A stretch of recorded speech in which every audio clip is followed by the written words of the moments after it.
Hi students, welcome back to my channel MD Happy.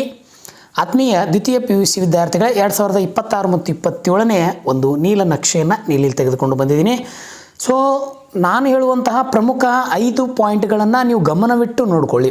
ಏನು ಹೇಳಪ್ಪ ಅಂತಂದರೆ ಈ ವಿಷಯದಲ್ಲಿ ನಿಮಗೆ 5 ಪಾಯಿಂಟ್ಗಳನ್ನು ಹೇಳ್ತೀನಿ. ಅವು ಬಹಳಷ್ಟು ಕಡ್ಡಾಯವಾಗಿ ಎಷ್ಟು 5 ಪಾಯಿಂಟ್ಗಳು. ಈ 5 ಪಾಯಿಂಟ್ಗಳನ್ನು ಗಮನದಲ್ಲಿಟ್ಕೊಂಡ್ರೆ ನಿಮಗೆ ನಾನು ಗ್ಯಾರಂಟಿ ಕೊಡ್ತೀನಿ 80ಕ್ಕೆ 80 ಈ ವಿಡಿಯೋದ ಮೂಲಕ ನಿಮಗೆ ಕಡ್ಡಾಯವಾಗಿ ತಿಳಿಯುತ್ತದೆ. ನಾಳೆ ಎನ್ಯುವಲ್ ಎಕ್ಸಾಮ್ನಲ್ಲಿ ಬರುವಂಥ ಪ್ರಶ್ನೆಗಳು ನೀವು ಬರೆದ ತಕ್ಷಣ ನೀವು ಮತ್ತೆ ಮರಳಿ ನಮ್ಮ ಚಾನಲ್ ಬಂದು ಕಮೆಂಟನ್ನು ತಪ್ಪದೇ ಮಾಡ್ತೀರಿ. ಈ ಗ್ಯಾರಂಟಿ ನಾನು ಕೊಡ್ತೀನಿ ನಿಮ್ಗೆ. ಯಾಕೆ ಅಂತಂದರೆ ನಾನು ಕೊಟ್ಟಂತಹ ಪ್ರಶ್ನೆಗಳು ನಿಮಗೆ ಎನ್ಯುವಲ್ ಎಕ್ಸಾಮ್ನಲ್ಲಿ 80ಕ್ಕೆ 80 ಅಂಕಗಳು ಸರಳವಾಗಿ ಪಡೆಯುವಂತೆ ಮಾಡ್ತವೆ. ಸೊ ಅದರ ಜೊತೆಗೆ ಈ ವಿಡಿಯೋದಲ್ಲಿ ನಾನು 5 ವಿಷಯಗಳ ಬಗ್ಗೆ ಚರ್ಚೆ ಮಾಡ್ತಾ ಹೋಗ್ತೀನಿ. ಒಂದನೇದ್ದು 1, 2, 3, 4 ಅಂಕದ ಪ್ರಮುಖ ಮತ್ತು ಕಡ್ಡಾಯ ಫಿಕ್ಸ್ ಆಗಿ ಬರುವಂಥ ಪ್ರಶ್ನೆಗಳು ಯಾವ್ಯಾವ ಇದ್ದಾವೆ. ಜೊತೆಗೆ ಎರಡನೇದು ಯಾವ ಅಧ್ಯಾಯದ ಮೇಲೆ ಅತಿ ಹೆಚ್ಚು ಅಂಕಗಳನ್ನು ಕೇಳಾಗಿದೆ ಮತ್ತು ಬಂದಿವೆ ಅವುಗಳನ್ನು ಡಿಸ್ಕಸ್ ಮಾಡ್ತೀನಿ. ಜೊತೆಗೆ ಮೂರನೇದು ಈ ಪ್ರಶ್ನೆಗಳು ನಿಮಗೆ ಗ್ಯಾರಂಟಿಯಾಗಿ ಹೇಳ್ತೀನಿ, ನಾನು 100% ಹೇಳ್ತೀನಿ ನಿಮಗೆ 80ಕ್ಕೆ 80 ಅಂಕಗಳು ಗ್ಯಾರಂಟಿಯಾಗಿ ಬರುವಂತೆ ಈ ಪ್ರಶ್ನೆಗಳು ನಿಮಗೆ ಕೊಡ್ತವೆ. ನೆಕ್ಸ್ಟ್ 4ನೇದು ಇವೇ ಪ್ರಶ್ನೆಗಳನ್ನು ಓದ್ಕೊಳ್ಳಿ, ಬೇರೆ ಯಾವ್ದು ಬಗ್ಗೆ ತಲೆ ಕೆಡಿಸ್ಕೊಳ್ಬೇಡ್ರಿ. 100% ಹೇಳ್ತೀನಿ ನಿಮಗೆ ನಾನು. ಇವೇ ಪ್ರಶ್ನೆಗಳೇ ಎನ್ಯುವಲ್ ಎಕ್ಸಾಮ್ಗೆ, ಮಿಡ್ ಟರ್ಮ್ಗೆ ಮತ್ತು ಸೆಕೆಂಡ್ ಕಿರು ಪರೀಕ್ಷೆಗೆ ಬಂದೇ ಬರ್ತವೆ. ಅದರ ಜೊತೆಗೆ ನಿಮಗೆ ಕೊನೆಯದಾಗಿ 80ಕ್ಕೆ 80 ಅಂಕಗಳು ನಾನು ಪಡ್ಕೋಬೇಕು ಅನ್ನುವಂಥ ವಿದ್ಯಾರ್ಥಿಗಳು ಈ ವಿಡಿಯೋವನ್ನು ಕೊನೆ ತನಕ ತಪ್ಪದೇ ನೋಡಿ ಮತ್ತು ನಿಮ್ಮ ಸ್ನೇಹಿತರುಗಳಿಗೆ ಈ ವಿಡಿಯೋವನ್ನು ತಪ್ಪದೇ ಶೇರ್ ಮಾಡಿ. ಸೊ ಹಾಗಾಗಿ ವಿದ್ಯಾರ್ಥಿಗಳಿಗೆ ತಡ ಮಾಡೋದು ಬೇಡ, ನೇರವಾಗಿ ನಾನು ವಿಷಯದ ಕಡೆ ಬರ್ತೀನಿ. ಯಾಕಂತಂದರೆ ಸರಿಸುಮಾರು 34 ಮತ್ತು 35 ಪುಟ ಸಂಖ್ಯೆ ಉಳ್ಳುವಂಥ ಈ ಒಂದು PDF ನಿಮಗೆ ಸಿಗ್ತದೆ. ನಾನು ಅವೈಲೇಬಲ್ ಮಾಡಿಕೊಡ್ತೀನಿ ನಿಮಗೆ. ನಮ್ಮ ಟೆಲಿಗ್ರಾಮ್ ಗ್ರೂಪ್ ಇದೆ, ಅಲ್ಲಿ ಹೋಗಿ ಜಾಯಿನ್ ಆಗಿ. ಅದರ ಜೊತೆಗೆ ಈ ಒಂದು ವಿವರಣೆಯನ್ನು ಮಿಸ್ ಮಾಡ್ಕೋಬೇಡಿ. ನಾನು ಹೇಳುವಂಥ ಈ ವಿವರಣೆ ಇದೆಯಲ್ಲ, ಈ ವಿಡಿಯೋವನ್ನು ಕೊನೆ ತನಕ ನೋಡಿ. ಯಾರು ಈ ವಿಡಿಯೋ ಮಿಸ್ ಮಾಡ್ಕೋತೀರಿ ದಯವಿಟ್ಟು ನಿಮಗೆ ಯಾವುದೇ ಕಾರಣಕ್ಕೂ 80ಕ್ಕೆ 80 ಅಂಕಗಳು ಸಿಗೋದಿಲ್ಲ. ಜೊತೆಗೆ ಪಾಸ್ ಆಗಬೇಕನ್ನುವಂಥ ವಿದ್ಯಾರ್ಥಿಗಳು ಸಹ ನಾನು ಇಲ್ಲಿ ಪಾಸಿಂಗನ್ನು ಕೊಟ್ಟಿದ್ದೀನಿ.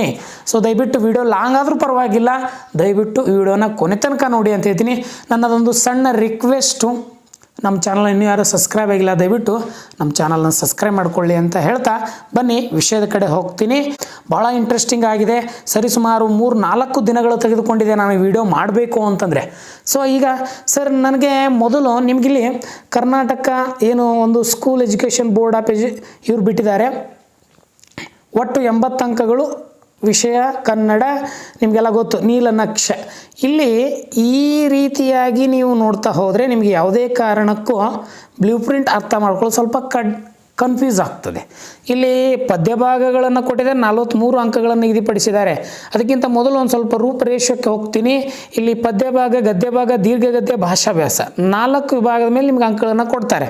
ಇಲ್ಲಿ ಬೋಧನಾ ಅವಧಿ ನಮ್ಮ ವಿದ್ಯಾರ್ಥಿಗಳಿಗೆ ಅದಿಲ್ಲ, ಅದು ಶಿಕ್ಷಕರಿಗೆ ನಿಗದಿಪಡಿಸಿರುವಂಥದ್ದು. ನಿಗದಿಪಡಿಸಿರುವ ಅಂಕಗಳನ್ನು ಈ ಕಾಲಮ್ನಲ್ಲಿ ಕೊಟ್ಟಿದ್ದಾರೆ ನೋಡಿ, ಸ್ವಲ್ಪ ಇದನ್ನು ಗಮನಿಸ್ತಾ ಹೋಗಿ ನೀವು.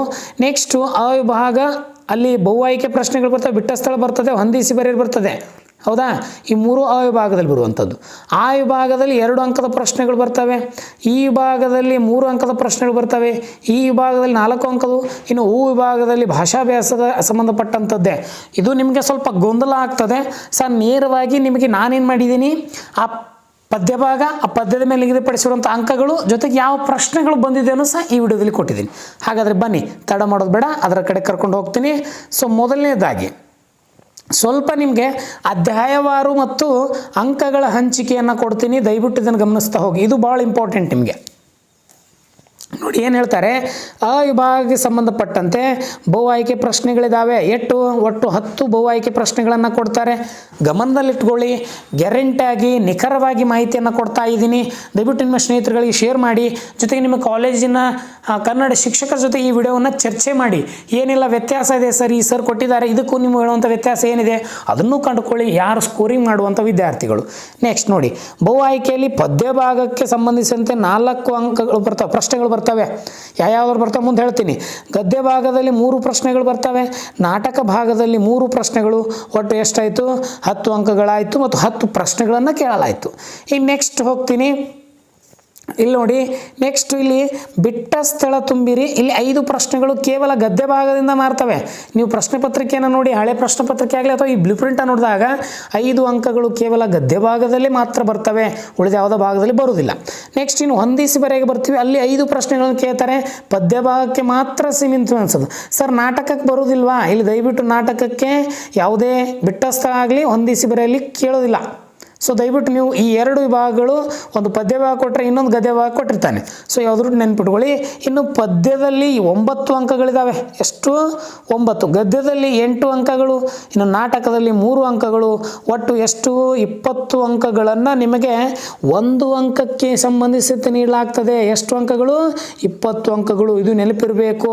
ಪದ್ಯ ಭಾಗದಲ್ಲಿ 9 ಬರ್ತವೆ, ಗದ್ಯದಲ್ಲಿ 8 ಬರ್ತದೆ, ನಾಟಕದಲ್ಲಿ 3 1 ಅಂಕದ ಪ್ರಶ್ನೆಗಳು ಬರ್ತವೆ. ಸೊ ಹಾಗಾದರೆ ನೇರವಾಗಿ ಈ ಭಾಗ 2ಕ್ಕೆ ಹೋಗೋಣ. ಎಲ್ಲಿ ಹೋಗೋಣ? 2ಕ್ಕೆ ಹೋಗೋಣ. ಇಲ್ಲಿ ಭಾಗ ಆಕ್ಕೆ ಹೋಗ್ತೀನಿ. ಇಲ್ಲಿ 2-3 ವಾಕ್ಯದಲ್ಲಿ ಉತ್ತರಿಸಿ, ಅಂದರೆ 2 ಅಂಕದ ಪ್ರಶ್ನೆಗಳನ್ನು ಇಲ್ಲಿ ಕೊಟ್ಟಿದ್ದಾರೆ. ಸೊ ಹಾಗಾದರೆ ಪದ್ಯ ಭಾಗದಲ್ಲಿ ಎಷ್ಟು 2 ಅಂಕದ ಪ್ರಶ್ನೆಗಳು ಬರ್ತವೆ? 3 ಬರ್ತವೆ. ಅಷ್ಟು 6 ಅಂಕ ಇಲ್ಲಿ ನಿಗದಿಯಾಗಿದೆ. ಗದ್ಯ ಭಾಗದಲ್ಲಿ 2 ಪ್ರಶ್ನೆಗಳು ಬರ್ತವೆ, 4 ಅಂಕ ನಿಗದಿಯಾಗಿದೆ. ನಾಟಕದಲ್ಲಿ 3 ಪ್ರಶ್ನೆಗಳು ಬರ್ತವೆ, 6 ಅಂಕಗಳು ನಿಗದಿಯಾಗಿದೆ. ಟೋಟಲ್ಲು ನಾವು ಎಷ್ಟು? 6 7 12 1 4 ಎಷ್ಟಾಯಿತು? 16 ಅಂಕಗಳನ್ನು ಈ 2-3 ವಾಕ್ಯದಲ್ಲಿ ಇವಾಗ ಇಲ್ಲಿ ಕೊಟ್ಟಿದ್ದೇವೆ ನೋಡ್ರಿ. 16 ಅಂಕಗಳನ್ನು 2 ಅಂಕಕ್ಕೆ ಸಂಬಂಧಪಟ್ಟಂತೆ ದಯವಿಟ್ಟು ಬಹಳ ಸರಳವಾಗಿ ಸಹ ಏನು ನಮಗೆ ಗೊತ್ತಾಗೋದಿಲ್ಲ ಅನ್ನುವಂಥ ವಿದ್ಯಾರ್ಥಿಗಳು ಸಹ ಈ ಒಂದು ಮಾಹಿತಿ ಬಹಳ ಉಪಯುಕ್ತ ಆಗ್ತದೆ. ದಯವಿಟ್ಟು ಇಷ್ಟ ಆದರೆ ಒಂದು ಲೈಕ್ ಮಾಡಿ, ಕಮೆಂಟಲ್ಲಿ ತಪ್ಪದೆ ನಿಮ್ಮ ಅನಿಸಿಕೆಗಳನ್ನು ತಿಳಿಸಿ.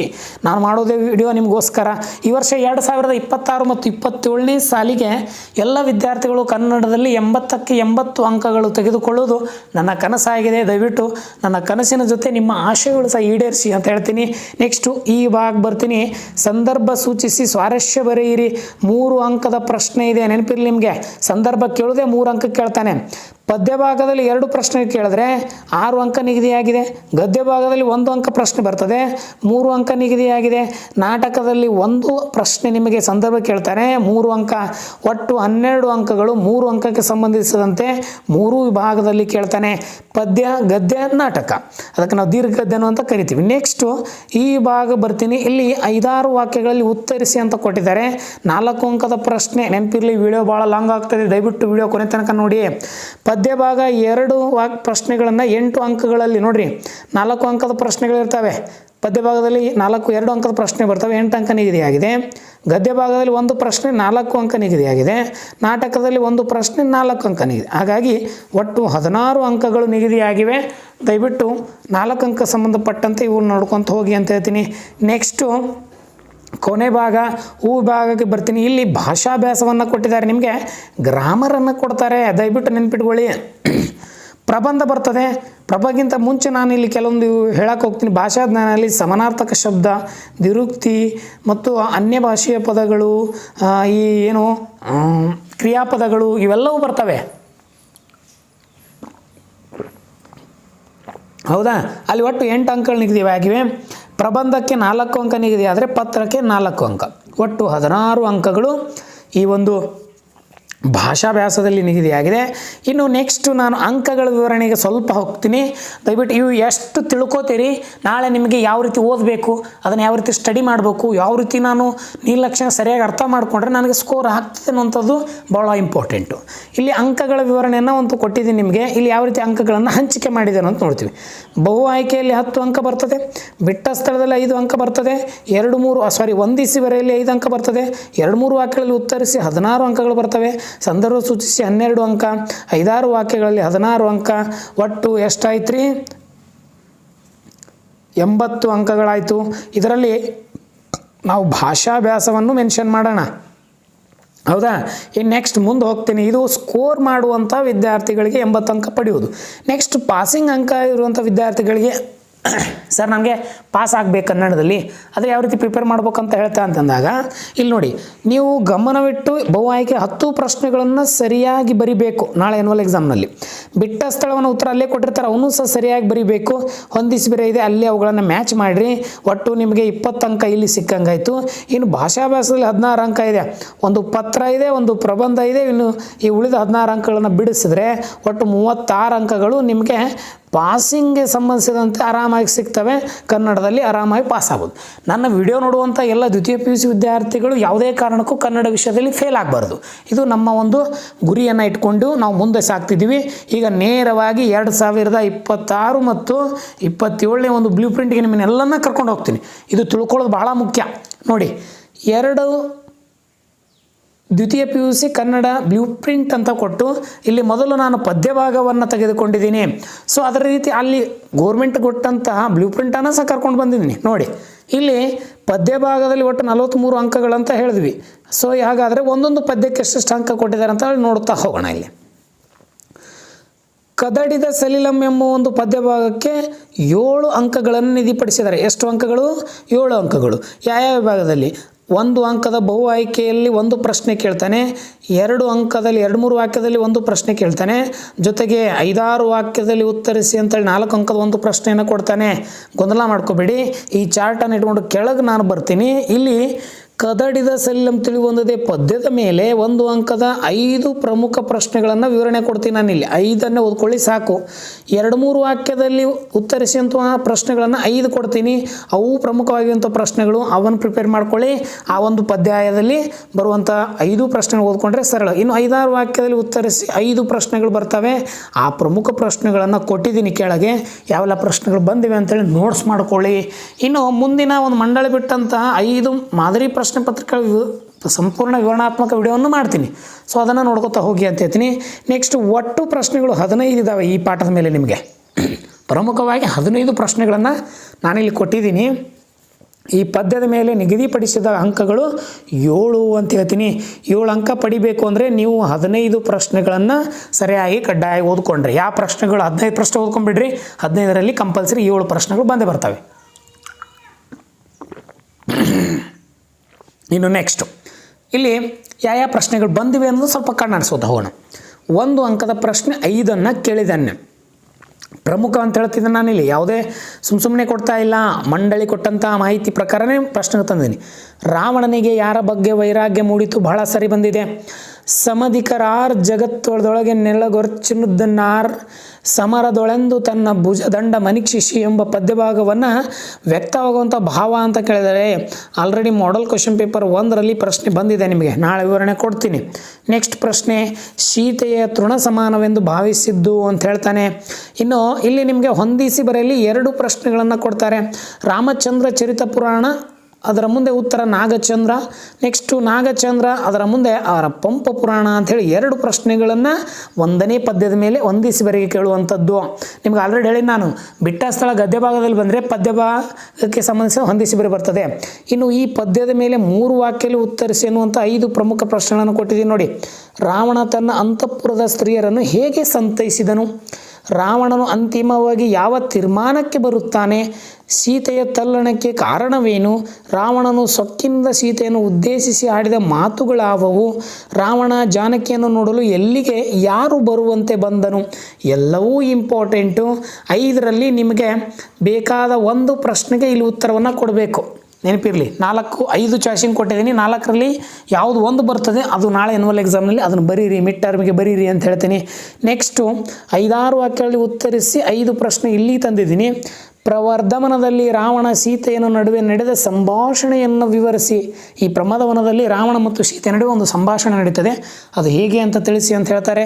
ಈ ಕೆಳಗಿನ ಪದ್ಯಭಾಗವನ್ನು ಅರ್ಥೈಸಿಕೊಂಡು ಕೆಳಗಿನ ಎಲ್ಲ ಪ್ರಶ್ನೆಗಳಿಗೆ ಉತ್ತರಿಸಿ ಎನ್ನುವಂಥದ್ದು ಭಾಳ ಇಂಪಾರ್ಟೆಂಟು. ಇಲ್ಲಿ ನಾನು ನಿಮಗೆ ಮೇಲೆ ಕೇಳಕತ್ತೀನಿ ಅಂದರೆ ಈ ಅಷ್ಟು ಇಂಪಾರ್ಟೆಂಟ್ ಕೊಟ್ಟಿದೆ ಈ ಪದ್ಯಭಾಗ. ಇಲ್ಲಿ ಪದ್ಯಭಾಗನ ಅರ್ಥೈಸ್ಕೊಳ್ಳಿ. ಕರುಣಿಸು ಒಡನಗೆ ದಶಕಂ ದರ ದುರಳೊಳ್ ರಘುತನ ಜನುಮಂ ಪ್ರಾಣಂ ಬಗೆರಂ ಬರದೀರೆನು ತನ್ ದರಿತ್ರಿಯೋಳ್ ಮೈಯ ನೊಕ್ಕು ಮೂರ್ಛೆಗೆ ಸಂದಳಂ ಅಂಥೇಳಿ ಈ ಒಂದು ಪದ್ಯಭಾಗದಲ್ಲಿ 3 ಪ್ರಶ್ನೆಯನ್ನು ಕೊಟ್ಟಿದ್ದಾರೆ. ದಶಕದ ಎಂದರೆ ಯಾರು? ಸೀತೆಯು ರಾವಣನನ್ನು ಏನೆಂದು ಬೇಡಿಕೊಂಡಳು? 1 ಅಂಕದ ಪ್ರಶ್ನೆ. ಸೀತೆ ಏಕೆ ಮೂರ್ಛೆ ಹೋದಳು? 2 ಅಂಕದ ಪ್ರಶ್ನೆ. ಉತ್ತರ ಪದ್ಯಭಾಗದಲ್ಲಿ ಕೊಟ್ಟಿರ್ತಾರೆ, ಪದ್ಯವನ್ನು ಅರ್ಥ ಮಾಡಿಕೊಂಡು ಉತ್ತರ ಬರೀರಿ. ಇನ್ನು ರಾವಣನ ಮನ ಪರಿವರ್ತನೆಯ ಸಂದರ್ಭವನ್ನು ಕವಿ ಹೇಗೆ ಚಿತ್ರಿಸಿದ್ದಾನೆ? ನಾನು ಹೇಳುವಂಥ ಪ್ರಶ್ನೆಗಳು ನಿಮಗೆ ಆಯ್ಕೆ ಮಾಡಿ ತೆಗೆದುಕೊಂಡು ಬಂದಿದ್ದೀನಿ. ನೆಕ್ಸ್ಟು ರಾವಣ ಬಹುರೂಪಿಣಿ ವಿದ್ಯೆಯನ್ನು ಒಲಿಸಿಕೊಂಡ ಸಂದರ್ಭವನ್ನು ವಿವರವಾಗಿ ಬರೆಯಿರಿ ಅಂತ ಕೊಟ್ಟಿದ್ದಾರೆ. ಸೊ ನೆನಪಿರಲಿ, ಭಾಳ ಇಂಪಾರ್ಟೆಂಟು. ಈ ಕೆಳಗಿನ ಪದ್ಯಭಾಗವನ್ನು ಅರ್ಥೈಸಿಕೊಂಡು ಮತ್ತೆ ಕೆಳಗಿನ ಎಲ್ಲ ಪ್ರಶ್ನೆಗೆ ಉತ್ತರಿಸಿ. ಪ್ರಶ್ನೆಗಳನ್ನು ನೋಡಿ ನೋಟ್ಸ್ ಮಾಡ್ಕೊಳ್ಳಿ. ಈ PDF ನಿಮಗೆ ನಮ್ಮ ಟೆಲಿಗ್ರಾಮ್ ಗ್ರೂಪಲ್ಲಿ ದಯವಿಟ್ಟು ಲಭ್ಯವಿದೆ, ಡೌನ್ಲೋಡ್ ಮಾಡ್ಕೊಳ್ಳಿ, ಹಾಕಿರ್ತೀನಿ. ಇವರಂ ಪ್ರಾಣ ಪ್ರಿಯರಂ ನೆವಮಿಲ್ಲದ ಕರ್ಮವಶಂ ನವಮೇ ಕಂದ ಪರ್ಮಿಯೊಳಂದಿಂದಳಿಂಗೆ ನೆವಿಕಿವೆಕ್ಕಿಯನ್ನೆನ್ ಕುಲದ ಪೆಂಪಳಿ ವಿನಗಂ. ಈ ಪದ್ಯಭಾಗದಲ್ಲಿ ಹೇಳಲಾದ ಪ್ರಾಣಪ್ರಿಯರು ಯಾರು? 1 ಅಂಕ ಪ್ರಶ್ನೆ. ರಾವಣ ಸೀತೆಯನ್ನು ಯಾವ ವ್ಯಾಮೋಹದಿಂದ ಅಗಲೀಕರಿಸಿದನು? 1 ಅಂಕ. ರಾವಣನಲ್ಲಿ ಕಂಡು ಬರುವ ಪಶ್ಚಾತ್ತಾಪವನ್ನು ಈ ಪದ್ಯಭಾಗದಲ್ಲಿ ಹಿನ್ನೆಲೆ ವಿಶ್ಲೇಷಿಸಿ ಅಂತ 2 ಅಂಕ ಪಟ್ಟಿದ್ದಾರೆ. ಪದ್ಯಭಾಗ ಕೊಡ್ತಾರೆ, ಅದಕ್ಕೆ ಸಂಬಂಧಿಸಿದಂಥ 4 ಅಂಕ ಇಲ್ಲಿ ಕೇಳ್ತಾರೆ. ಸೊ ಒಟ್ಟು ನಿಮಗಿಲ್ಲಿ 15 ಪ್ರಶ್ನೆಗಳನ್ನು ತಂದಿದ್ದೀನಿ 7 ಅಂಕಕ್ಕೆ. ಇನ್ನು ನೆಕ್ಸ್ಟ್ ಮುಂದಿನ ಪದ್ಯಕ್ಕೆ ನಮ್ಮನ್ನು ಕರ್ಕೊಂಡು ಹೋಗ್ತೀನಿ. ಸ್ವಲ್ಪ ಬ್ಲೂ ಪ್ರಿಂಟನ್ನು ನೋಡಿ. ಇಲ್ಲಿ ವಚನಗಳು ಎಂಬ ಪದ್ಯದಲ್ಲಿ 5 ಅಂಕಗಳನ್ನು ನಿಗದಿ ಮಾಡಿದರೆ. ಎಷ್ಟು ಅಂಕಗಳು? 5. 1 ಅಂಕದ 1 ಪ್ರಶ್ನೆ ಆದರೆ 4 ಅಂಕದ 1 ಪ್ರಶ್ನೆ. ಟೋಟಲ್ ಎಷ್ಟು ರೀ? 5 ಅಂಕ. ಹಾಗಾದರೆ ಪ್ರಶ್ನೆಗಳನ್ನು ನೋಡ್ತಾ ಹೋಗೋಣ. ವಚನಗಳು ಪದ್ಯ ನೋಡ್ರಿ, 1 ಅಂಕದ ಪ್ರಶ್ನೆ 1 ಬಂದರೆ 5 ಪ್ರಮುಖ ಪ್ರಶ್ನೆಗಳು ನಿಮಗೋಸ್ಕರ ಕೊಟ್ಟಿದ್ದೀನಿ. 4 ಅಂಕದ ಪ್ರಶ್ನೆ 1 ಬರ್ತದೆ ಈ ಪಾಠದ ಮೇಲೆ, 5 ಪ್ರಮುಖ ಪ್ರಶ್ನೆಗಳನ್ನು ಕೊಟ್ಟಿದ್ದೀನಿ. ಈ ಪದ್ಯದ ಮೇಲೆ ನಿಗದಿಪಡಿಸಿದ ಒಟ್ಟು ಅಂಕಗಳು 5 ಅಂತ ಹೇಳ್ತೀನಿ. ಎಷ್ಟು ರೀ? 5. ಹಾಗಾದ್ರೆ ಪ್ರಶ್ನೆಯನ್ನು ಗಮನಿಸ್ತಾ ಹೋಗೋಣ. ಸ್ವಲ್ಪ ಇಲ್ಲಿ ನೋಡಿ, 1 ಅಂಕದ ಪ್ರಶ್ನೆಯನ್ನು ಮೊದಲು ಗಮನಿಸೋಣ. ಗುರು ಹೇಗೆ ವರ್ತಿಸಬಾರದು? ಉರಿಲಿಂಗ ಪೆದ್ದಿಯವರ ವಚನದ ಮೇಲೆ ಕೇಳಿರುವಂಥ 1 ಅಂಕದ ಪ್ರಶ್ನೆ.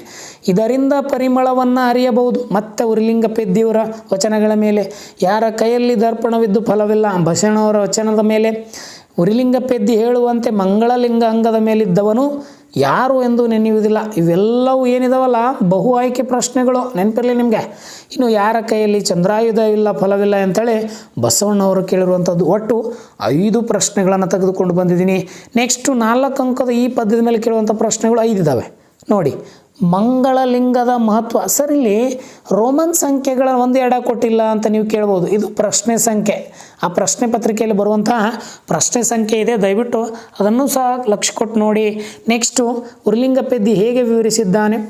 ಶಿವಪಥವನ್ನು ಅರಿಯದವನ ಭಕ್ತಿ ನಿರರ್ಥಕವೆಂದವನು ಬಸವಣ್ಣವರು ಯಾವ ರೀತಿ ಯಾವ್ಯಾವ ಉದಾಹರಣೆಗಳ ಮೂಲಕ ವಿವರಿಸಿದ್ದಾರೆ ಅಂತ ಹೇಳ್ತಾರೆ. ನೆಕ್ಸ್ಟು ಕೆಳಗಿನ ಒಂದು ಪದ್ಯಭಾಗ ಕೊಟ್ಟಿದ್ದಾರೆ, ಅರ್ಥೈಸ್ರಿ, ಕೆಳಗಿನ ಎಲ್ಲ ಪ್ರಶ್ನೆಗೆ ಉತ್ತರಿಸಿ ಅಂತ ಕೊಡ್ತಾರೆ. ನೆಕ್ಸ್ಟ್ ಬರ್ತೀನಿ ನೋಡಿ. ಪುರುಷದ ಹೃದಯದೊಳಗಿದ್ದ ತಿರುವನೇ ಮನೆಯ ತೊರೆದೊಳಗಿದ್ದವನು ತೃಷೆಯಾಗಲ್ರಿಸುವನೇ ಕರಿದೋಕವ ಮಂಗಳಲಿಂಗದ ಮೇಲೆ ಇದ್ದು ಅನ್ಯಲಿಂಗದ ನೆನೆಯುವ ನಿಮ್ಮ ಭಕ್ತನು ಉರಿಲಿಂಗ ಪೆದ್ದಿ ವಿಶ್ವೇಶ್ವರ ಅಂತ ಕೊಟ್ಟಿದ್ದಾರೆ. ಇಲ್ಲಿ ಕೆರೆಯುವುದಕವನ್ನು ಅರಸರಾದವರು 1 ಅಂಕ ಪ್ರಶ್ನೆ. ಈ ವಚನದ ಕವಿ ಯಾರು? 1 ಅಂಕದ ಪ್ರಶ್ನೆ. ಮಂಗಳಲಿಂಗದ ಮಹತ್ವವನ್ನು ಕವಿ ಹೇಗೆ ವಿವರಿಸ್ತಾನೆ? 2 ಅಂಕದ ಪ್ರಶ್ನೆ. ಇನ್ನೊಂದು ಪ್ರಶ್ನೆ ಭಾಳ ಇಂಪಾರ್ಟೆಂಟು, ನೆನಪಿರಲಿ. ರಕ್ಷಿಸಬೇಕಾದವರೇ ಭಕ್ಷಕರಾದರೆ ಒದಗಿ ವಿಕಟಕವನ್ನು ಬಸವಣ್ಣವರು ಹೇಗೆ ವಿವರಿಸಿದ್ದಾರೆ ಅಂತ ಹೇಳ್ತಾರೆ. ಇನ್ನು ಉರಿಲಿಂಗ ಪೆದ್ದಿ ಹೇಳಿರುವಂತೆ ಗುರು ಲಘುವಾಗಿ ಏಕೆ ವರ್ತಿಸಬಾರದು ವಿವರಿಸಿ. ಇಲ್ಲಿ 3 ಅಂಕದ ಪ್ರಶ್ನೆ ಮತ್ತು 4 ಅಂಕದ ಪ್ರಶ್ನೆಗಳು ಭಾಳ ಇಂಪಾರ್ಟೆಂಟು, ಓದ್ಕೊತ ಹೋಗಿ ಅಂತ ಹೇಳ್ತೀನಿ. ಇನ್ನು ನೆಕ್ಸ್ಟ್ ಮುಂದಿನ ಪದ್ಯಭಾಗ ಬರ್ತೀನಿ ನೋಡಿ. ಇನ್ನೂ ಹುಟ್ಟದೆ ಇರಲಿ ನಾರಿಯರನ್ನೋಳು ಅಂಥೇಳಿ ಒಂದು ಪದ್ಯವನ್ನು ಕೊಟ್ಟಿದ್ದಾರೆ. 7 ಅಂಕ ವಿಭಾಗ ಆಗಿದೆ. ಇಲ್ಲಿ 7 ಅಂಕ ಯಾವ ಅಧ್ಯಾಯ ಇಂಪಲ್ಲ ಅವನ್ನಷ್ಟು ಓದ್ಕೊಂಡ್ಬಿಟ್ರೆ ನಿಮಗೆ 14 ಅಂಕ ಫಿಕ್ಸು ನೋಡಿ. ಇಲ್ಲಿ 7 ಅಂಕ ನಿಗದಿ ಆಗಿದೆ. ಆದರೆ 5-6 ವಾಕ್ಯಗಳಲ್ಲಿ ಅಂತ ಕೊಡ್ತಾರೆ ನೋಡಿ. 5-6 ವಾಕ್ಯಗಳಲ್ಲಿ 1 ಪ್ರಶ್ನೆ ಇದೆ. ಇನ್ನು 2 ಪ್ರಶ್ನೆಗಳು ನಿಮಗೆ ಭಾಷಾಭ್ಯಾಸದಲ್ಲಿ ಬರ್ತವೆ. ಇದು ಭಾಷಾಭ್ಯಾಸ. ಒಟ್ಟು 16 ಅಂಕಗಳು ಬರ್ತವೆ, 32 ಅಂಕಗಳನ್ನು ನಿಗದಿಯಾಗಿರುವಂಥದ್ದು. ಸೊ ನೆನಪಿರಲಿ. ಹಾಗಾದ್ರೆ ಪ್ರಶ್ನೆಯನ್ನು ನೋಡೋಣವಾ ಬನ್ನಿ. ಇನ್ನೂ ಹುಟ್ಟದೆ ಇರಲಿ ನಾರಿಯರನ್ನೋಳೆನ್ನುವಂಥದ್ದು ಇಲ್ಲಿ 3 ಅಂಕದ ಪ್ರಶ್ನೆಗಳು 1 ಬಂದರೆ 5 ಪ್ರಮುಖ ಪ್ರಶ್ನೆಯನ್ನು ಕೊಟ್ಟಿದ್ದೀನಿ. ಸಂದರ್ಭ ಸೂಚಿಸಿ ಸ್ವಾರಸ್ಯ ಬರೆಯಿರಿ. 4 ಅಂಕದ 1 ಪ್ರಶ್ನೆ, 5 ಪ್ರಮುಖ ಪ್ರಶ್ನೆಗಳನ್ನು ಕೊಟ್ಟಿದ್ದೀನಿ, ಅವುದನ್ನು ಸಮೀಕ್ಷೆ. ಈ ಪದ್ಯ ಭಾಗದಲ್ಲಿ ಅದನ್ನು ಹೇಳ್ತೀನಿ, ನಿಗದಿಪಡಿಸಿ ಒಟ್ಟು ಅಂಕ 7. ಅದನ್ನು ಮಾತ್ರ ತಪ್ಪದೆ ಮರಿಬೇಡಿ ಅಂತ ಹೇಳ್ತೀನಿ. 3 ಅಂಕದ ಪ್ರಶ್ನೆ ಸಂದರ್ಭವನ್ನು ನೋಡೋಣ. ಫಸ್ಟ್, ಕಲಿ ಭೀಮನೇ ಮಿಡುಕುಳ್ಳ ಗಂಡನು ಎಷ್ಟು ಸಾರಿ ರಿಪೀಟ್ ಆಗಿದೆ. ಏನವೋಳು ಮನ್ನಾರು ನವದವರುಂಟು ಎಷ್ಟು ಸಾರಿ ರಿಪೀಟ್ ಆಗಿದೆ. ಹಗೆಗಳನ್ನು ಹಿಡಿದವನು ಮನದೊಳಗೆ ಯಮ ತರಂಗಸುವನೆ ಧರ್ಮರಕ್ಷಕ ಗರ ಹೊಡೆದಿರುವುದು. ಇನ್ನು ಒಬ್ಬಳ ನಾಳ ಲಾರಿರಿ ಗಂಡರೋ ನೀವು ಬಂಡರೋ. ಈ ಪ್ರಶ್ನೆಗಳು ಭಾಳ ಸಹ ರಿಪೀಟ್ ಆಗಿವೆ, ದಯವಿಟ್ಟು ಗಮನದಿರಲಿ. ಇನ್ನು 4 ಅಂಕದ ಪ್ರಶ್ನೆಗಳು ಯಾವ ಕೇಳ್ತಾನೆ ಸರ್ ಅಂತಂದರೆ, ಈ ಕೆಳಗಿನ ಪದ್ಯ ಭಾಗವನ್ನು ಅರ್ಥ ಮಾಡಿಕೊಂಡು ಕೆಳಗಿನ ಎಲ್ಲ ಪ್ರಶ್ನೆಗೆ ಉತ್ತರಿಸಿ. ಸೊ ನೋಡಿರಿ, ಮಂದೆ ಗೆಳಿಸಿ ಪಾಪಿ ಕೌರವ, ನಂದು ಮುಂದೆಲೆ ಬಿಡುವುದು ಸೈಂಧವ, ಬಂದು ಬಳಿ ಕಾರಣ್ಯ ವಾಸದೊಳ ನನ್ನೆಳೆದೊಯ್ದು, ಕೀಚು ಕೀಚಕ ನಾಯಿ ಕಾಲಲಿ ನೊಂದೆ ನಾನೀ 3 ಬಾರಿಯೇ, ಬಂದ ಭಂಗವೇ ಸಾಕೆನ್ನುತ್ತ ಬಸವಳಿ ತಿಂದಳು ಮುಖಿ. ಈ ಒಂದು ಪದ್ಯಭಾವವನ್ನು ಅರ್ಥೈಸಿಕೊಂಡು ಮುಂದೆ ಎಳೆದೀಸಿದ ಪಾಪಿ ಯಾರು ಅಂತ 1 ಅಂಕ ಪ್ರಶ್ನೆ ಕೇಳಿದರೆ, ದ್ರೌಪದಿಯ ಅರಣ್ಯವಾಸದಲ್ಲಿ ಎಳೆದೊಯ್ದವರು ಯಾರು. ಇನ್ನು ದ್ರೌಪದಿಯ ಒಂದು ಅನುಭವಿಸಿದ 3 ಅವಮಾನದ ಪ್ರಸಂಗವನ್ನು ಇರಿಸಿ. ಇದು ಇಂಪಾರ್ಟೆಂಟ್, 2 ಅಂಕದ ಪ್ರಶ್ನೆ ನಿಮಗೆ. ತನಗಾದ ಅವಮಾನವನ್ನು ದ್ರೌಪದಿ ಭೀಮನಿಗೆ ಹೇಳಿಕೊಂಡ ಬಗೆಯನ್ನು ವಿವರಿಸಿ. ನೆನಪಿರಲಿ, ಕೇಳಿದ್ದಾನೆ. ಇನ್ನು ದ್ರೌಪದಿಯ ಅವಮಾನಕ್ಕೊಳಗಾದ 3 ಪ್ರಸಂಗ, ರಿಪೀಟೆಡ್ ಕ್ವಶನ್ನು. ನೆಕ್ಸ್ಟ್ ಈ ಪದ್ಯಭಾಗನ ಮತ್ತೆ ಅರ್ಥ ಮಾಡ್ಕೊಳ್ಳಿ, ಆ ಪ್ರಶ್ನೆಗಳನ್ನು ಉತ್ತರಿಸಿ ಅಂತ ಕೊಡ್ತಾರೆ. ನೋಡಿ ಇಲ್ಲಿ ಏನು ಕೊಟ್ಟಿದ್ದಾರೆ, ರಮಣ ಕೇಳುವುದರುವುದು ತನ್ನನ್ನು ರಮಿಸುವರು, ಮಾನಾರ್ಥವೇನೇ ನೀ ಗರ್ಮಿಸುವರು, ನೀನೆಲ್ಲ ದುಳಿದವರು ಚಿತ್ತ ಬಾಹಿರರು, ಮಮತೆಯಲ್ಲಿ ನೀ ನೋಡು ಚಿತ್ರದ ಸಮತೆಯಲ್ಲಿ ಬೀಳ್ಕೊಡು ಕುಟಾರನ, ಯಮನ ಕಾಣಿಸಿ ಕರುಣಿಸಿ ಎಂದಳು ಕಾಂತಿ ಕೈ ಮುಗಿದು. ಈ ಪದ್ಯಭಾಗದಲ್ಲಿ ಮಾನಾರ್ಥವೇನೇ ನಿರ್ಗಮಿಸುವ ಆ ಉಳಿದವರು ಯಾರು ಅಂತ 1 ಅಂಕ. ನೀನೇ ಸೂಕ್ತವಾದವನು ಎಂದು ಯಾರನ್ನು ಕುರಿತು ಹೇಳಲಾಗಿದೆ 1 ಅಂಕ. ದ್ರೌಪದಿ ಕೈ ಮುಗಿದು ಏನೆಂದು ಪ್ರಾರ್ಥಿಸುತ್ತಾಳೆ ಎಂಬುದು 2 ಅಂಕದ ಪ್ರಶ್ನೆ ಅಂತ ಕೊಟ್ಟಿದ್ದಾರೆ. ವಿಡಿಯೋ ಬಹಳ ಲಾಂಗ್ ಆಗ್ತದೆ, ದಯವಿಟ್ಟು ಎಲ್ಲ ವಿಡಿಯೋವನ್ನು ನೆನಪಿಡಿ. ಇನ್ನು ತನಗೊನಿದ ಸಂಕಟವನ್ನು ಹೇಳಿಕೊಳ್ಳುವ ದ್ರೌಪದಿಯ ಸ್ವಗತವನ್ನು ನುಡಿಗಳು ಅಂಥೇಳಿ ಒಂದು ಪ್ರಶ್ನೆಯಲ್ಲಿ ಕೊಟ್ಟಿದ್ದಾರೆ. ಇನ್ನು ನೆಕ್ಸ್ಟು ಪಗೆಯಂ ಬಾಲಕನೆಂಬರೇ ಎಂಬುವಂಥ ಒಂದು ಪ್ರಶ್ನೆ ಇಲ್ಲಿದೆ. 4 ಅಂಕಗಳನ್ನು ನಿಗದಿಯಾಗಿದೆ. 2 ನಾನು ಹೇಳಿದೆ ನಿಮಗೆ, ಒಂದು ಪದ್ಯಭಾಗದ ಮೇಲೆ ಹೊಂದಿಸಿ ಬರೀ ಕೇಳ್ತಾರೆ, ಇನ್ನೊಂದು ಬಹು ಆಯ್ಕೆಯಲ್ಲಿ ಒಂದು ಪ್ರಶ್ನೆ ಕೇಳ್ತಾರೆ. ಹಾಗಾಗಿ 2 ಪ್ರಶ್ನೆಗಳಿಲ್ಲ, ಆದರೆ ಒಂದು 2 ಅಂಕದ ಪ್ರಶ್ನೆ, ಟೋಟಲ್ 4 ಅಂಕ ಇಲ್ಲಿ ನಿಗದಿಯಾಗಿದೆ. ಸೊ ಬನ್ನೇನು ಯಾವ್ಯಾವ ಅಂತ ನೋಡು. ಪಗೆಯಂ ಬಾಲಕನೆಂಬರೆ 1 ಅಂಕದ 2 ಪ್ರಶ್ನೆಗಳು, 4 ಪ್ರಮುಖ ಪ್ರಶ್ನೆಯನ್ನು ಕೊಟ್ಟಿದ್ದೀನಿ, ನೆನಪಿರಲಿ. 2 ಅಂಕದ 1 ಪ್ರಶ್ನೆ, 3 ಪ್ರಮುಖ ಪ್ರಶ್ನೆಗಳನ್ನು ಕೊಟ್ಟಿದ್ದೀನಿ. ಆದರೆ ಈ ಪದ್ಯ ಭಾಗದ ಮೇಲೆ ಒಟ್ಟು ನಿಗದಿಯಾಗಿರುವಂಥ ಅಂಕಗಳು 4, ಅದನ್ನು ಗಮನದಲ್ಲಿರಬೇಕು. ನೆಕ್ಸ್ಟು 1 ಅಂಕದ ಪ್ರಶ್ನೆಗಳನ್ನು ನೋಡ್ತಾ ಹೋಗೋಣ. 1ನೇದು, ಹಗೆಯನ್ನು ಏನೆಂದು ಉಪೇಕ್ಷಿಸಬಾರದು, ರಿಪೀಟೆಡ್ ಕ್ವಶನ್. ಯಾವುದನ್ನು ಗೆದ್ದವನು ಯೋಗಿ ಎನ್ನಬಹುದು, ರಿಪೀಟೆಡ್ ಕ್ವಶನ್. ಹಲವು ಹಳ್ಳಿಗಳು ಸೇರಿ ಏನಾಗುವುದೆಂದು ಕವಿ ಸೋಮನಾಥ ಅಭಿಪ್ರಾಯಪಟ್ಟಿದ್ದಾನೆ, ಇಂಪಾರ್ಟೆಂಟು, ನೆನಪಿರಲಿ. 1 ಹೊಂದಿಸಿ ಬರೋ ಪ್ರಶ್ನೆ ಇಲ್ಲಿ ಬರ್ತದೆ. ಪುಲಿಗೇರಿ ಸೋಮನಾಥ ಕೊಟ್ಟು ಅವನ ಕೃತಿ ಅಥವಾ ಅವನ ಒಂದು ಒಂದು ಗ್ರಂಥ ಸೋಮೇಶ್ವರ ಶತಕದ ಮೇಲೆ ಕೇಳಿರುವಂಥ ಒಂದು ಹೊಂದಿಸಿ ಬರೋ ಪ್ರಶ್ನೆ. ಇನ್ನು 2-3 ವಾಕ್ಯಗಳಲ್ಲಿ ಉತ್ತರಿಸಿ ಅನ್ನುವಂಥದ್ದು ಭಾಳ ಇಂಪಾರ್ಟೆಂಟು, ಅದನ್ನು ನೋಡ್ಕೊಳ್ಳಿ. ವೀರ ಮತ್ತು ಯೋಗಿಗೆ ಯಾವ ಗುಣಗಳಿರಬೇಕು ಅಂತ ಹೇಳ್ತಾನೆ. ನೆಕ್ಸ್ಟು ದನ ಮತ್ತು ಸುತನ ವಿಷಯದಲ್ಲಿ ಸೋಮನಾಥನ ಅಭಿಪ್ರಾಯವೇನು, ರಾಜ ಮತ್ತು ಮಂತ್ರಿಗಳಿಗೆ ಯಾವ ಅರ್ಹತೆಗಳಿರಬೇಕು, ಇದು ರಿಪೀಟೆಡ್ ಇಂಪಾರ್ಟೆಂಟು ಬರ್ತದೆ. ಈ ರೀತಿ ಪ್ರಶ್ನೆಗಳು ಬಂದಿರುವಂಥದ್ದು. ವಿಡಿಯೋ ಫಾಸ್ಟ್ ಆದರೂ ಪರವಾಗಿಲ್ಲ, ಎಲ್ಲ ಮಾಹಿತಿಯನ್ನು ಕೊಡಲಿಕ್ಕೆ ನಾನು ಸಿದ್ಧ ಇದ್ದೀನಿ, ದಯವಿಟ್ಟು ವಿಡಿಯೋವನ್ನು ನೋಡಿ. ಇಲ್ಲಿ ಜಾಲಿಯ ಮರದಂತೆ ಎನ್ನುವಂಥ ಒಂದು ಪದ್ಯದ ಮೇಲೆ 2 ಅಂಕ ಮಾತ್ರ ನಿಗದಿಯಾಗಿದೆ. ಸರ್ ಅದೇ ರೀತಿ ಎನ್ನುವಂಥ ಇಲ್ಲಿ ತೆಗೆದು ನೋಡ್ತೀನಿ ನೋಡಿ. ಜಾಲಿಯ ಮರದಂತೆ ಎನ್ನುವಂಥ ಪದ್ಯ ಭಾಗದ ಮೇಲೆ 1 ಅಂಕದ 2 ಪ್ರಶ್ನೆಗಳು, ಪ್ರಮುಖ 8 ಪ್ರಶ್ನೆಗಳು ಅಂತಂದಿದ್ದೀನಿ. 2 ಅಂಕಕ್ಕೆ 8 ಅಂಕಗಳನ್ನು 8 ಪ್ರಶ್ನೆಗಳನ್ನು ಕೊಟ್ಟಿದ್ದೀನಿ, ಹೌದಲ್ವಾ? ನಿಮಗೋಸ್ಕರನೇ ವಿಡಿಯೋ ಮಾಡ್ತಾ ಇದ್ದೀನಿ. ದಯವಿಟ್ಟು ನಮ್ಮ ಚಾನಲ್ನ ದಯವಿಟ್ಟು ಸಬ್ಸ್ಕ್ರೈಬ್ ಮಾಡಿಕೊಳ್ಳಿ ಅಂತ ಹೇಳ್ತೀನಿ. ನಿಮ್ಮ ಸ್ನೇಹಿತರಿಗೂ ಸಹ ಶೇರ್ ಮಾಡಿ. ಇನ್ನು ಮುಂದೆ ಬರ್ತೀನಿ. ಇಲ್ಲಿ ಪ್ರಶ್ನೆಗಳನ್ನು ಗಮನಿಸ್ತಾ ಹೋಗಿ. ಯಾವ ರೀತಿ ಪ್ರಶ್ನೆಗಳು ಬಂದಿವೆ ನೋಡಿ. ತನ್ನಿಂದ ಉಪಕಾರ ತೊಟಕಾದರೂ ಇಲ್ಲ, ಭಿನ್ನಾಣದ ಮಾತಿಗೆ ಕೊನೆ ಇಲ್ಲ ಎನ್ನುವಂಥದ್ದು ಪುರಂದರದಾಸರು ಹೇಳಿರೋ ಮಾತಿನ ಭಾವ. ಆಲ್ರೆಡಿ ಮೊನ್ನೆ ಬಂದು ಹೋಗಿದೆ ಪ್ರಶ್ನೆ. ಪುರಂದರದಾಸರು ಪುರಂದರ ವಿಠಲ ಅಂಕಿತನಾಮ ಹೊಂದಿಸಿ ಬರಲು ಒಂದು ಪ್ರಶ್ನೆ ಕೇಳ್ತಾನೆ. ದುರ್ಜನರ ಯಂತರ ಮಾತಿಗೆ ಕೊನೆಯಿಲ್ಲವೆಂದು ಪುರಂದರದಾಸ ಹೇಳಿದರು, ಬಹು ಆಯ್ಕೆ ಪ್ರಶ್ನೆ. ದಾಸರು ಜಾಲಿಯ ಮರದಂತೆ ಆ ಒಂದು ಪದ್ಯದಲ್ಲಿ ಹೊಂದಿಸಿ ಬರಿ ಕೇಳ್ತಾನೆ. ಜಾಲಿಯ ರಸಸ್ವಾದ ಹೇಗಿರ್ತದೆ, ಎಲ್ಲವೂ ರಿಪೀಟ್ ಆಗಿದೆ. ಜಾಲಿಯ ಮರದಂತೆ ಎನ್ನುವಂಥದ್ದು ಒಂದು ಕೀರ್ತನೆ ಹೊಂದಿಸಿ ಬರಲಿ ಕೇಳಿದ್ದಾರೆ. ನೆಕ್ಸ್ಟು ದುರ್ಗಂಧ ಬಿಡುವುದಿರುವುದು ಯಾವುದೆಂದು ಪುರಂದರದಾಸರು ಹೇಳಿದ್ದಾರೆ. ಪ್ರಶ್ನೆಗಳನ್ನು ಕೊಟ್ಟಿದ್ದೀನಿ, ಓದೋ ಕೆಲಸ ನಿಮ್ಮದು. ತತ್ವಜ್ಞಾನ ಕೇಳಿದವರು ಯಾರೆಂದು ಪುರಂದರದಾಸರು ಹೇಳ್ತಾರೆ. 80ಕ್ಕೆ 80 ಅಂಕ ಬರುವಂತೆ ಪ್ರಯತ್ನ ಪಡೋದು ನಿಮ್ಮದು, ಸಹಾಯ ನಾನು ಏನೇ ಆಗಲಿ ಮಾಡ್ತೀನಿ ಅಂತ ಹೇಳ್ತೀನಿ. ನೆಕ್ಸ್ಟು ನಾವು ಇಲ್ಲಿ ಹಬ್ಬಲ್ಲಿ ಅವರ ರಸಬಳ್ಳಿ ಎನ್ನುವಂಥ ಪದ್ಯಕ್ಕೆ ಹೋಗ್ತೀನಿ. ಇಲ್ಲಿ ಕೇವಲ 3 ಅಂಕ ನಿಗದಿಯಾಗಿದೆ, ಅದು ಸಂದರ್ಭ ಸೂಚಿಸಿ ಎನ್ನುವಂತಹ ಒಂದು ವಿಭಾಗಕ್ಕೆ ಸಂಬಂಧಿಸಿದಂತೆ. ನೋಡಿ, ಹಬ್ಬಲ್ಲಿ ಅವರ ರಸಬಳ್ಳಿ ಎನ್ನುವಂಥದ್ದಲ್ಲಿ 3 ಅಂಕದ 1 ಪ್ರಶ್ನೆಯನ್ನು ನೀಡಲಾಗಿದೆ. 5 ಪ್ರಮುಖ ಪ್ರಶ್ನೆಗಳನ್ನು ನಿಮಗೆ ಕೊಟ್ಟಿದ್ದೀನಿ. ಸಂದರ್ಭ ಸೂಚಿ ಸ್ವಾರಸ್ಯ ಬರೆಯ ಮೇಲೆ ಈ ಪದ್ಯದ ಮೇಲೆ ನಿಗದಿಯಾಡಿಸಿರುವಂಥ ಅಂಕ ಒಟ್ಟು 3. ಹಾಗಾದರೆ ನೋಡೋಣ. ಇಲ್ಲಿ ಬಂಗಾರ ನಿನಗೆ ಸ್ಥಿರವಲ್ಲ ಭಾಳ ರಿಪೀಟ್ ಆಗಿದೆ. ಜ್ಯೋತಿ ನಿನ್ನಾರ ಹೋಲರ್ ಈ ನೀವು ಏನಿದಾವಲ್ಲ ಇವೆಲ್ಲ ಗಮನಿಸಿ, ಯಾಕಂದರೆ ಇವೆಲ್ಲ ಪ್ರಶ್ನೆ ಸಂಖ್ಯೆಗಳು. ನಾಳೆ ಆ್ಯನ್ಯುವಲ್ ಎಕ್ಸಾಮ್ ಯಾವುದೇ ಪ್ರಶ್ನೆ ಇದೇ ನಂಬರಲ್ಲಿ ಬರುವಂಥ ಪ್ರಶ್ನೆ ನಿಮಗೆ. ನೀ ತಂಪ ನನ್ನ ತವರಿಗೆ ಹಬ್ಬಲಿಯವರ ರಸಬಳ್ಳಿ ಹಿತ್ತಾಳೆಗಿಂತ ಬಲುಹೀನ, ಇವೆಲ್ಲವೂ ಸಂದರ್ಭ ಆಗಿರುವಂಥದ್ದು, ನೆನ್ಪಿಟ್ಕೊಳ್ಳಿ. ನೆಕ್ಸ್ಟ್ ಬರ್ತೀನಿ. ಇಲ್ಲಿ ಇನ್ನೊಂದು ಪದ್ಯ ಭಾಗ ಇದೆ, ಬಹಳ ಇಂಪಾರ್ಟೆಂಟು ನೋಡಿ. ಯಾವುದು? ಬೆಳಗು ಜಾವ ಎನ್ನುವಂಥದ್ದು. ಇದಕ್ಕೂ ಸಹ 3 ಅಂಕದ ಪ್ರಶ್ನೆ ನಿಗದಿಯಾಗಿದೆ. 1 ಅಂಕದ 1 ಪ್ರಶ್ನೆ ಬಹು ಆಯ್ಕೆಯಲ್ಲಿ ಕೊಟ್ಟರೆ, ಇನ್ನೊಂದು 2 ಅಂಕದ 2-3 ವಾಕ್ಯದಲ್ಲಿ ಉತ್ತರಿಸಿ ಅನ್ನುವಂಥ ಪ್ರಶ್ನೆ ಕೊಟ್ಟಿದ್ದಾರೆ. 3 ಅಂಕ ಬೆಳಗು ಜಾವ, 1 ಅಂಕದ ಪ್ರಶ್ನೆ ಇದೆ, 5 ಪ್ರಮುಖ ಪ್ರಶ್ನೆಯನ್ನು ನೀಡಲಾಗಿದೆ. 2 ಅಂಕದ 1 ಪ್ರಶ್ನೆ ಇದೆ, 5 ಪ್ರಮುಖ ಪ್ರಶ್ನೆಗಳನ್ನು ಕೊಟ್ಟಿದ್ದೀನಿ. ನೆಕ್ಸ್ಟು ಈ ಪದ್ಯದ ಮೇಲೆ ನಿಗದಿಪಡಿಸಿರುವ ಅಂಕಗಳು ಒಟ್ಟು 3. 1 ಅಂಕದ ಪ್ರಶ್ನೆಯನ್ನು ಗಮನಿಸ್ತಾ ಹೋಗೋಣ.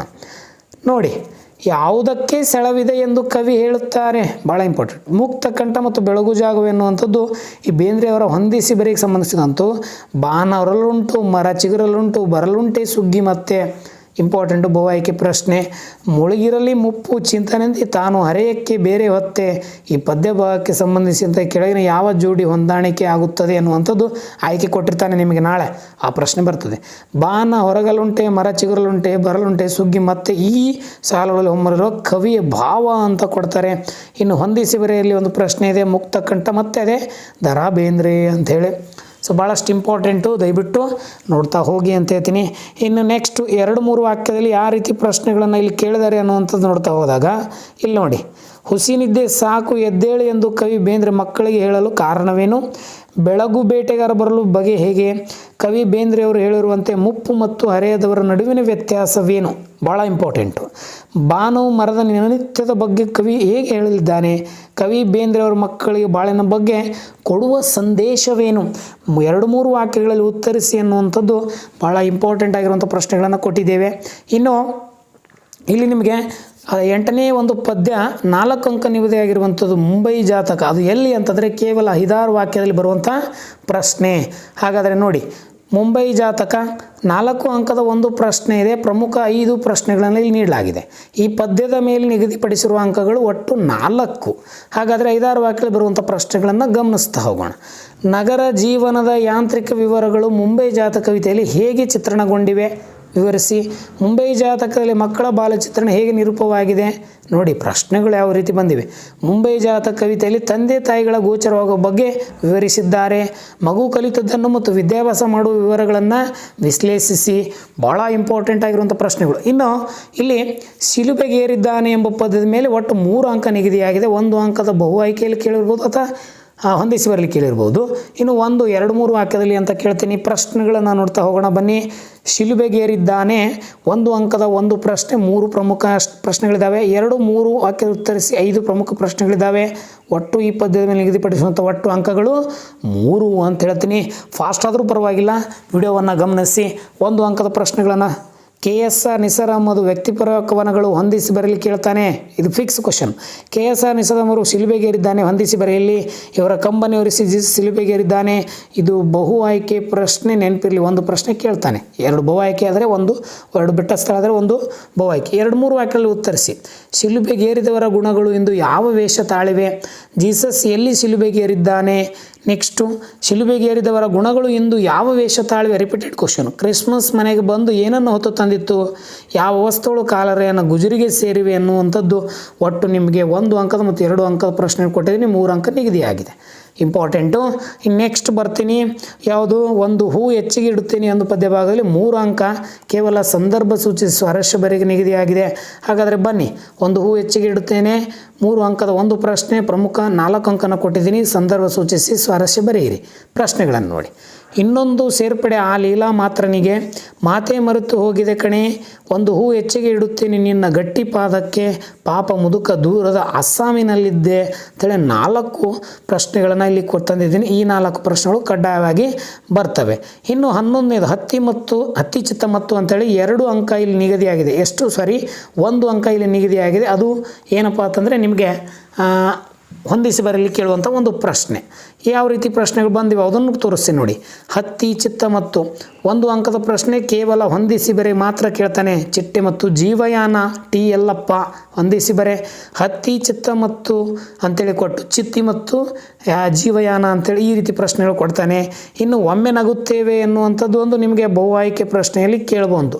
ಇನ್ನು 1 ಅಂಕದ ಪ್ರಶ್ನೆಗೆ ನೋಡ್ತಾ ಹೋದಾಗ ಇಲ್ಲಿ ನಾವು ಅದನ್ನು ಹೇಳ್ತೀನಿ. ಇಲ್ಲಿ ಇನ್ನೊಂದು ಪದ್ಯ ಇದೆ 12 ಒಮ್ಮೆ ನಗುತ್ತೇವೆ ಎನ್ನುವಂಥ ಪದ್ಯ ಕೊನೆಯ ಪದ್ಯ ಮತ್ತು ಈ ವಿಡಿಯೋದ ಕೊನೆಯ ಒಂದು ಪದ್ಯ ಹೇಳ್ತೀನಿ. ಯಾಕಂದರೆ ನೆಕ್ಸ್ಟ್ ವಿಡಿಯೋ ಮಾಡ್ತೀನಿ, ಅಲ್ಲಿ ನಿಮಗೆ ಈ ಒಂದು ಬ್ಲೂ ಪ್ರಿಂಟ್ ಭಾಗ 2ರಲ್ಲಿ ಗದ್ಯ ಭಾಗ ಮತ್ತು ನಾಟಕ ಭಾಗವನ್ನು ತಿಳಿಸ್ತೀನಿ. ಈಗ ವಿಡಿಯೋ ಭಾಳ ಲಾಂಗ್ ಆಗಿದೆ, ದಯವಿಟ್ಟು ಈ ಒಂದು ಪದ್ಯವನ್ನು ಮುಗಿಸಿ ನಾನು ಮುಂದಿನ ಒಂದು ವಿಡಿಯೋದಲ್ಲಿ ಮತ್ತೆ ನಿಮಗೆ ಗದ್ಯ ಮತ್ತು ದೀರ್ಘ ಗದ್ಯವನ್ನು ಕೊಡ್ತೀನಿ. ಇಲ್ಲಿ 1 ಅಂಕ ಪ್ರಶ್ನೆ ಸುಕನ್ಯಾ ಮಾರುತಿ ಒಮ್ಮೆ ನಗುತ್ತೇವೆ ಹೊಂದಿಸಿ ಬರೆಯಲು ಮಾತ್ರ ಈ 12ನೇ ಅಧ್ಯಾಯದಲ್ಲಿ ಕೇಳಿರುವಂಥದ್ದು. ಸುಕನ್ಯಾ ಮಾರುತಿ ಮತ್ತು ನಾವೆಂಬ ಮಾಯೆ ಕವನ ಸಂಕಲನ. ಕವಿತ್ರಿ ಸುಕನ್ಯಾ ಮಾರುತಿಯವರು ಯಾವುದಕ್ಕೆ ಧಿಕ್ಕಾರವಿರಲಿ ಎನ್ನುತ್ತಾರೆ, ಇದು ಆಯ್ಕೆ ಪ್ರಶ್ನೆ, ಅಂದರೆ ಬಹು ಆಯ್ಕೆ ಪ್ರಶ್ನೆ ಅಂತ ಹೇಳ್ತೀನಿ. ಸೊ ಈ ರೀತಿ ನಿಮಗೆ ಇಷ್ಟ ಆಗಿದ್ದೆ ಅಂತಂದರೆ ಮುಂದಿನ ಭಾಗದಲ್ಲಿ ಗದ್ಯ ಭಾಗದ ಬಗ್ಗೆ ವಿವರಣೆ ಕೊಡ್ತೀನಿ. ವಿಡಿಯೋ ಇಷ್ಟ ಆದರೆ ಲೈಕ್ ಮಾಡಿ, ನಿಮ್ಮ ಸ್ನೇಹಿತರುಗಳಿಗೆ ಶೇರ್ ಮಾಡಿ, ಜೊತೆ ನಿಮ್ಮ ಶಿಕ್ಷಕರ ಜೊತೆ ಈ ವಿಡಿಯೋ ಕುರಿತು ಚರ್ಚೆ ಮಾಡಿ ಮತ್ತು ಅದರ ಜೊತೆಗೆ ನಮ್ಮ ಚಾನಲ್ ಸಬ್ಸ್ಕ್ರೈಬ್ ಮಾಡ್ಕೊಳ್ಳಿ ಅಂತ ಹೇಳ್ತೀನಿ. ದಯವಿಟ್ಟು ನೆಕ್ಸ್ಟ್ ವಿಡಿಯೋ ಬರ್ತದೆ, ಕಾಯಿರಿ. ಭಾಳ ಇಂಟ್ರೆಸ್ಟಿಂಗ್ ಆಗಿರುವಂಥ ಅದನ್ನು ವಿಡಿಯೋ ಬರ್ತದೆ, ಅದನ್ನು ಗಮನಿಸಿ. ಮತ್ತು ನನ್ನ ಒಂದು ಆಸೆ ನಿಮ್ಮ ಎನ್ಯುವಲ್ ಎಕ್ಸಾಮ್ನಲ್ಲಿ ಕನ್ನಡ ವಿಷಯದಲ್ಲಿ 80 ಅಂಕ ತೊಗೋಬೇಕು ಅಂತ ಹೇಳ್ತಾ ವಿಡಿಯೋನ ಇಲ್ಲಿ ಕೊನೆಗೊಳಿಸ್ತೀನಿ. ಸೊ ಎಲ್ರಿಗೂ ಧನ್ಯವಾದಗಳು, ನಮಸ್ಕಾರ, ರಾಧೇ ರಾಧೇಯ.